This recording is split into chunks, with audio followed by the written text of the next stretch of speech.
When does it get easier? I understand why you ask it. Everyone asks it, somewhere in the middle of something hard, when the finish line has gone out of sight and the effort has stopped feeling like progress and started feeling like just effort. But I want to tell you plainly, before we go any further tonight, that the question contains a mistake inside it, and the mistake is costing people entire decades of their lives. It does not get easier. I want that sentence to sit in the room exactly as flatly as I said it. Not because I want to discourage you. Because I want to free you from a promise nobody should have made you in the first place. And once you understand why the promise was never true, you will stop waiting for something that was never coming. And you will start doing the thing that actually works instead. I want to give you a number, because I have found people take a claim more seriously once it has a figure attached rather than just a feeling. Across the years, I have spent talking with people about exactly this pattern. I have asked hundreds of them a version of the same question directly. At what point, in whatever pursuit felt hardest to you, did you expect the difficulty to end? The answers varied wildly in the specific timeline, but almost every single person, asked a follow-up question honestly, admitted the same thing. Whatever timeline they had originally expected had already passed, sometimes by years, and the difficulty they were waiting to see disappear was still, in some form, present in their life. One fellow told me he had been expecting his job to get easier for 11 straight years. The way some men keep expecting a losing team to finally turn it around next season. Stay with me, because by the end of this, I want you to stop asking when it gets easier and start asking a completely different question, one that actually has an answer. Let me ask you something plain. Think about the last time you were doing something hard, genuinely hard, the kind of hard that made you tired in a way that had nothing to do with your body. And somewhere in the middle of it, you caught yourself thinking, once I get past this part, it'll get easier. Maybe you were right. Maybe that particular stretch did pass. But I want you to think further back, to the very first hard thing you ever pushed through in your life, whatever it was. Did it actually get easier after that? Or did you simply get better at it, and then discover, once you had gotten better, that a new and different difficulty was waiting right where the old one used to be? Here is what I have found, watching this pattern in person after person across 4 decades. The hard does not go away. It moves. It relocates itself to exactly the edge of your current capability, every single time, regardless of how much capability you have built. This is not a discouraging fact. It is, once you understand it correctly, one of the most freeing facts I know. I want to give you a picture for this, because it explains something people feel but rarely have language for. Most people imagine growth as a hill. You struggle up the incline, breathing hard, legs burning, and somewhere ahead, the ground finally levels out into flat, easy walking, and that flat stretch is what you are secretly working toward the whole time. That is the picture almost everyone carries, whether or not they would say it out loud. And it is the picture that quietly ruins people, because it is not how growth actually works. Growth is not a hill. It is a staircase. And a staircase does not level out permanently anywhere along its length. It gives you a landing, a brief, flat stretch where you can catch your breath. And then, just past that landing, there is another flight of steps waiting, sized specifically to whatever you are now capable of climbing. Here is the part I most want you to understand. The landing is real. The relief is real. You do get moments where a particular difficulty genuinely resolves, and for a while, things do feel easier than they did. But the landing was never the destination. It was a pause built into the structure, and the next flight of stairs was always there, waiting just past it the entire time you were resting. The person who believes growth is a hill spends their landing looking for the flat ground to continue forever. When the next flight appears instead, they experience it as a betrayal. Proof that something has gone wrong, that they have failed somehow, that the promised ease was a lie. The person who understands growth as a staircase experiences the exact same next flight completely differently. Not as a betrayal, as the next flight. Expected. Built into the structure from the beginning. Nothing has gone wrong. Everything is proceeding exactly the way a staircase proceeds. Let me tell you about a man I'll call Simon. Simon was 29 years old when I first met him, working in commercial sales for a regional equipment supplier.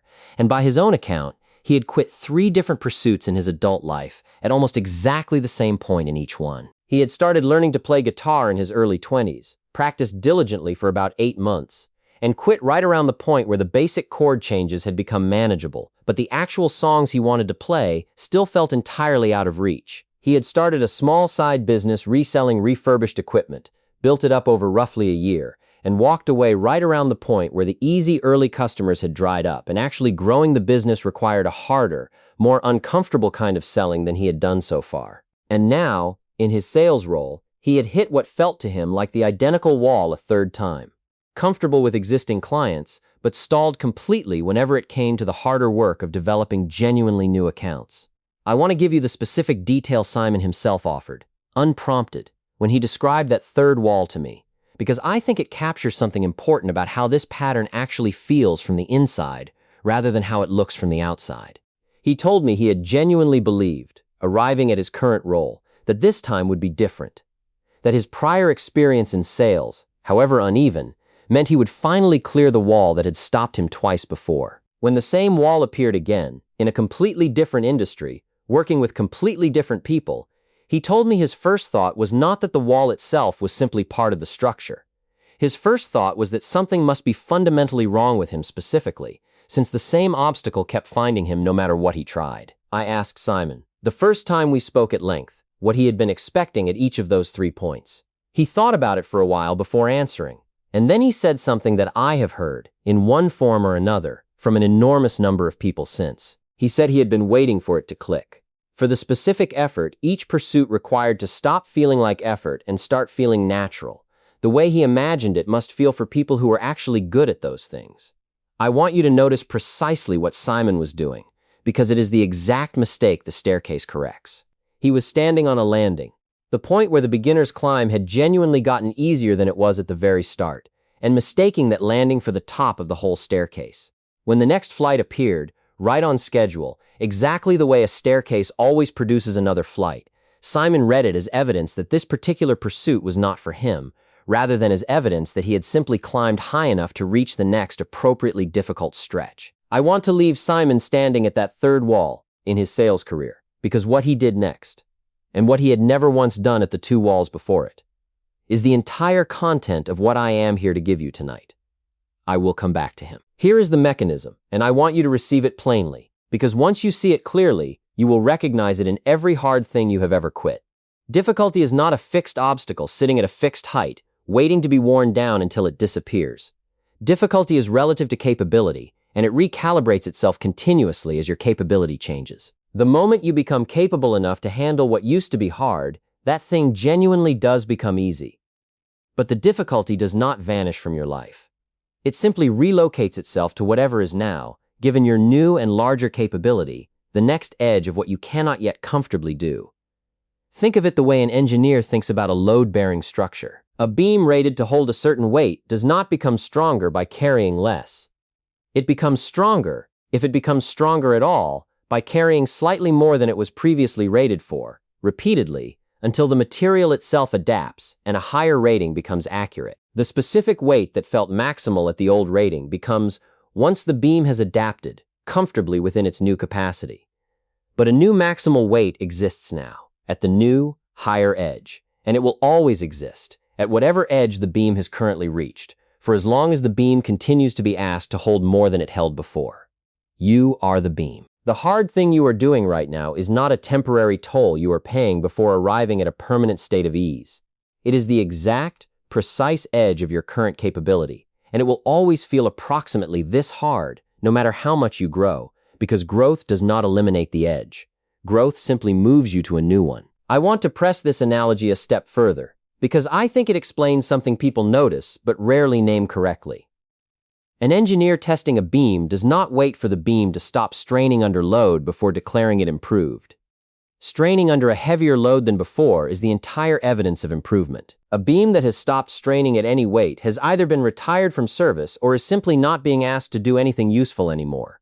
The presence of strain, at the current edge of capacity, is not a sign the beam has failed to improve. It is the only sign available that improvement is genuinely underway.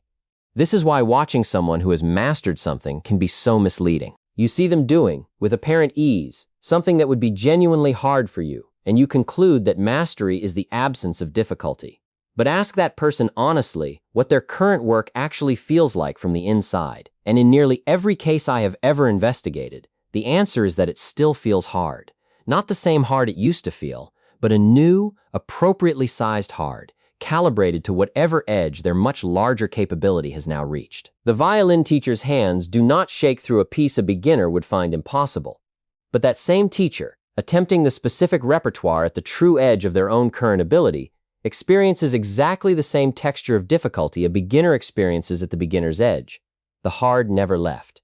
It simply moved to stay exactly where their edge now is. Here is the single most important thing I am going to tell you tonight, and I want you to hear it plainly, because everything else in this talk is decoration around this one idea. The question you have been asking, when does it get easier, has an honest answer, and the honest answer is never. But hidden inside that same honest answer is the actual good news, and I do not want you to miss it just because the first half sounded discouraging. It never gets easier, because you keep growing. And growth keeps producing a new edge exactly where the old edge used to be. But you get more capable of standing at that edge. The specific quality of your relationship to difficulty changes completely, even while the difficulty itself remains a constant presence in your life. Read that back to yourself, because it is worth the extra second. The difficulty stays. Your relationship to it transforms. A beginner facing hard work and a master facing hard work are both, in a very real sense, standing at their own personal edge of capability, experiencing genuine difficulty. But the master has spent years building a different kind of relationship with that specific experience. Less panic, more familiarity, a settled confidence that the discomfort itself is not evidence of danger, simply evidence of growth currently occurring. That is the whole secret, and it is why the question, when does it get easier, has been quietly sabotaging people for as long as people have been asking it. It assumes the wrong thing is supposed to change. The difficulty was never going to change. You were. I want you to sit with that for a moment before we go any further. Not rush past it the way you have probably rushed past every hard moment you were hoping would simply resolve on its own. Just sit with it. The staircase does not end, but you are not the same person who started climbing it. Now think about the specific thing in your own life you have been waiting to get easier, not in general, specifically, and ask yourself honestly. Is what you are experiencing right now actually a sign that something has gone wrong, or is it simply the accurate, expected texture of standing at the current edge of your own capability? Most people, asked this question directly for the first time, realize they have been treating a completely normal signal. The signal that says you are precisely where growth happens, as though it were an alarm telling them to stop. Now consider the contrasting case, because a principle like this one is never fully visible until you have watched someone apply it correctly. I knew a woman named Adele who worked in a technical field entirely different from Simon's. She trained as a structural engineer, and by her own account to me, spent her first several years in that career hitting the identical wall over and over, the specific wall where foundational competence had been achieved and genuinely difficult, ambiguous problems began appearing in its place. But somewhere in her third year, a senior colleague said something to her that changed the entire shape of how she approached her own difficulty from that point forward. She had come to him, frustrated, describing a project that felt considerably harder than anything she had handled the year before, and admitted she had expected, by this point in her career, that things would have started to feel more manageable. He told her, she said, almost dismissively, that of course it felt harder. She was being given harder problems, precisely because she had become capable enough to be trusted with them. If the work had started feeling easier instead, he told her, that would have been the actual warning sign, because it would have meant she had stopped being given anything that stretched her at all. I want to give you the exact phrase Adele told me she carried with her from that conversation onward, because she said it more than any other single sentence had changed how she approached difficulty for the rest of her career. He told her that comfort at work was not a reward for competence. It was evidence that nobody trusted you with anything requiring growth anymore. Adele said she had spent the previous 3 years quietly hoping for comfort, believing it was the thing she was supposed to be earning. After that conversation, she told me, she started actively distrusting comfort instead, treating its appearance as a signal to seek out a harder assignment rather than a signal she had finally arrived somewhere worth resting. Adele told me that single reframe changed something permanent in how she experienced difficulty from that day forward. She stopped treating the persistent presence of hard problems as evidence that she was falling behind, and started treating it as the specific, reliable signal that she was exactly where she was supposed to be.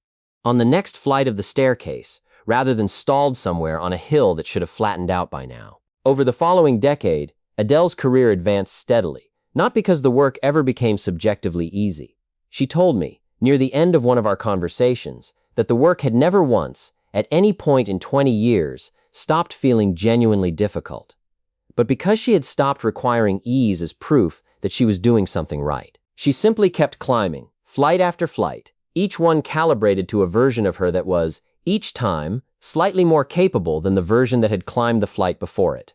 Simon quit 3 separate pursuits at almost exactly the same landing, each time mistaking the landing for the summit and the next flight for a sign of failure. Adele climbed the same kind of staircase for 20 straight years, never once expecting the flights to stop appearing, and built an entire career out of simply continuing to climb.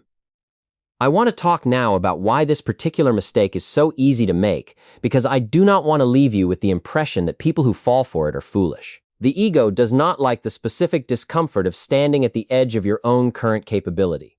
That discomfort feels, from the inside, uncomfortably similar to the discomfort of genuinely being in over your head, of having taken on something you are not actually equipped for. And because those two feelings are so difficult to distinguish in the moment, the mind reaches for the explanation that requires the least of you. It is easier to believe that this particular pursuit was never right for you, or that something external has gone wrong, than to sit with the more demanding truth. That you are exactly where growth happens, and the discomfort is not a warning, it is the work. There is a second thing operating underneath this, and I want to name it honestly, because I think it explains more of this pattern than people admit. Somewhere along the way, most of us were taught, implicitly, if not directly, that struggle is supposed to be temporary, a phase you move through on the way to a settled, comfortable competence.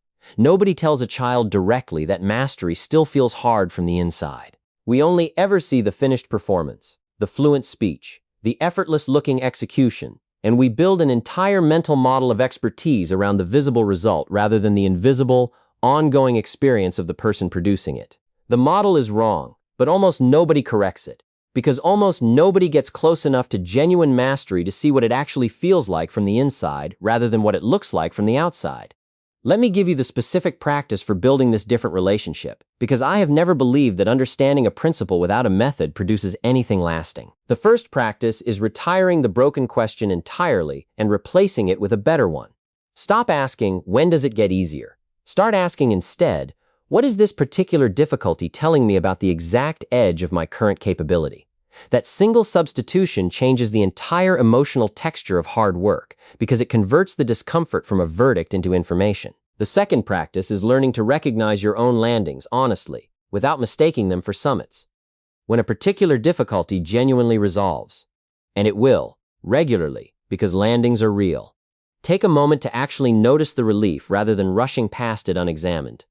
But hold that noticing loosely. Expect, as a simple and unremarkable fact rather than a disappointment, that another flight is coming. It always is. The staircase does not run out until you decide to stop climbing it. The third practice is watching for the specific moment the old panic response fires and deliberately relabeling it. The next time you feel the familiar alarm that says something has gone wrong, pause and ask whether what you are actually experiencing is danger, or simply the accurate, expected texture of your current edge. Most of the time, once you slow down enough to ask the question honestly, you will find it is the second thing, dressed up, out of old habit, to feel like the first. The fourth practice is finding at least one person, if you can, who is genuinely further along the specific staircase you are climbing, and asking them directly whether the work still feels hard to them. Adele's entire transformation traced back to a single honest conversation of exactly this kind. Most people never ask this question of anyone, because they assume they already know the answer, and the assumed answer is almost always wrong. I want to add a fifth practice here, because I think it completes the other four. Keep a simple, brief record of what you were unable to do 3 months ago that you can now do without extraordinary effort. Not a record of how the work currently feels. That record will show hard, month after month, without much apparent change. A record of capability, tracked honestly over time, will show something the felt experience of difficulty can never show you directly. It will show you the staircase itself, one flight at a time, even while every individual flight continues to feel exactly as demanding as the one before it. I anticipate several objections, and I intend to answer each one directly rather than permit it to remain, unexamined, in your mind. The first objection, that some pursuits genuinely are wrong for a person, and this principle risks trapping people in efforts they should reasonably abandon. I want to answer this honestly, because it is a fair concern rather than a foolish one. Not every hard thing is your staircase. The distinction I am drawing tonight is not an argument for persisting at absolutely everything, regardless of genuine misalignment with your actual interests or values. It is an argument against abandoning something specifically because it still feels hard, which is a completely different and far less reliable signal than genuine misalignment. Ask yourself honestly whether you are considering leaving because the pursuit itself has revealed something true about your actual preferences, or simply because the current flight of stairs is uncomfortable. Those two situations require entirely different responses, and confusing them is exactly the mistake that cost Simon 3 separate pursuits. The second objection I hear often is this: Jim, some people genuinely do reach a point of real mastery where things feel considerably easier than they once did, and you cannot deny that. I want to be precise here, because this objection points to something real that deserves an accurate answer rather than a dismissive one. It is true that the specific tasks that once required your full concentration eventually become genuinely automatic. A skilled driver does not consciously think through every motion the way a new driver does, and thank goodness for that, because a 40-year-old man white-knuckling every turn the way he did at 16 would be a hazard to everyone on the road. But notice what actually happened in that example.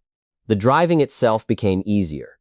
The driver, if they continued growing in that domain at all, did not stay parked at ordinary driving. They moved on to something harder within that same domain, or they redirected their attention toward an entirely different edge. Ease is real at any given fixed level of challenge. What never arrives is a permanent state of ease across an entire ongoing pursuit of growth, because pursuing growth, by definition, means continuously seeking out the next edge rather than settling permanently at the one you have already mastered. The third objection, and I regard this one as the most serious, is this: Jim, I am simply tired. Not confused about the mechanism. Tired, in a way that no reframe is going to fix. I want to answer this one with real care, because genuine exhaustion is not the same thing as the pattern I have been describing tonight, and I do not want anything I have said to be mistaken for an instruction to push through legitimate depletion. Rest is not the enemy of this principle. It is built into the very structure of the staircase. The landing exists precisely so a person can recover before the next flight begins. If you are genuinely exhausted, the answer is rest, not a reframe. But I want you to distinguish honestly between exhaustion that requires actual recovery and the specific, familiar discomfort of standing at your current edge. Because in my experience, a great many people who describe themselves as simply tired are, once they examine it honestly, actually standing at a landing they have mistaken for a wall, needing not rest but simply the willingness to take the next step. I want to tell you about one more person before we close, because I think his story sharpens everything I have said tonight into a single, undeniable point. His name was Nathaniel, and he was 62 years old when I met him, a retired carpenter who had, in his retirement, taken up the piano for the first time in his life. He told me, with a specific dry humor about the whole enterprise, that he had assumed, being an intelligent and capable man who had built houses with his own hands for 4 decades, that the piano would eventually stop being difficult the way most skilled trades eventually had for him. 3 years in, he told me it had not stopped being difficult even once. Every new piece he attempted required the same full, effortful concentration the very first piece had required 3 years earlier. He had, by his own admission, nearly quit at least 4 separate times, each time expecting that this particular plateau would be the one that finally broke in his favor and flattened out into ease. What kept him climbing, he told me, was a specific decision he made around the 18-month mark, right around what would have been his 5th quitting point if he had followed his usual pattern. He decided, deliberately, to stop asking whether the piano was ever going to get easier and to start asking instead whether he was getting better. He kept a small notebook, the way Adele had learned to track her own growth years earlier in an entirely different field, recording, briefly, after each practice session, one specific thing he had done that session that he could not have done 3 months before. The notebook, he told me, never once showed him a session that felt easy. But it showed him, consistently, month after month, a version of himself that was undeniably more capable than the version 3 months earlier. Playing pieces that would have been entirely impossible at the 18-month mark, still with full effort, still with real difficulty, but real difficulty of a considerably higher order than the difficulty he had faced when he started. At 65, 3 years after nearly quitting for a 5th time, Nathaniel performed, at a small community gathering, a piece he told me he could not have imagined attempting when he began. He said the performance itself was, without exception, the hardest thing he had done at the piano yet. He said this with genuine pride rather than complaint, because by then, he told me, he had finally stopped expecting anything else.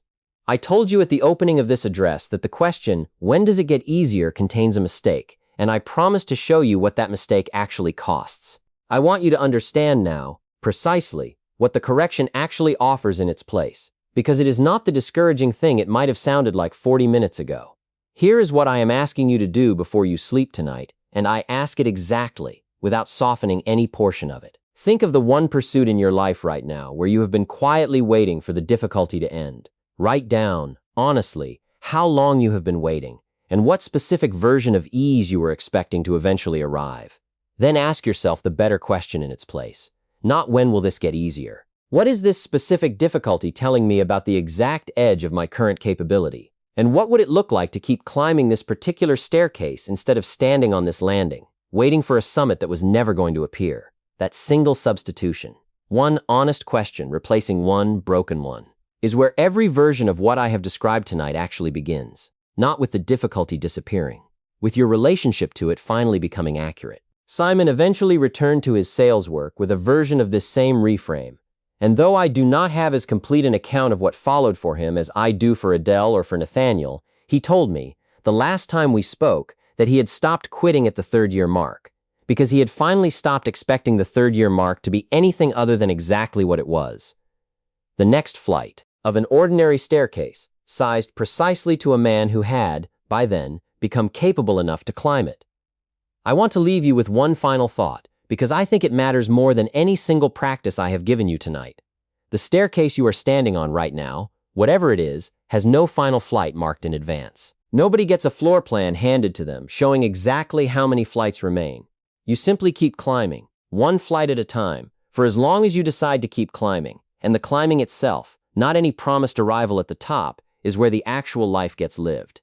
You do not need the hard to stop. You need your relationship to the hard to change. And that change does not require the world to finally give you an easier assignment. It requires you to stop waiting for one and to take the next step on the staircase you are already standing on. Thank you.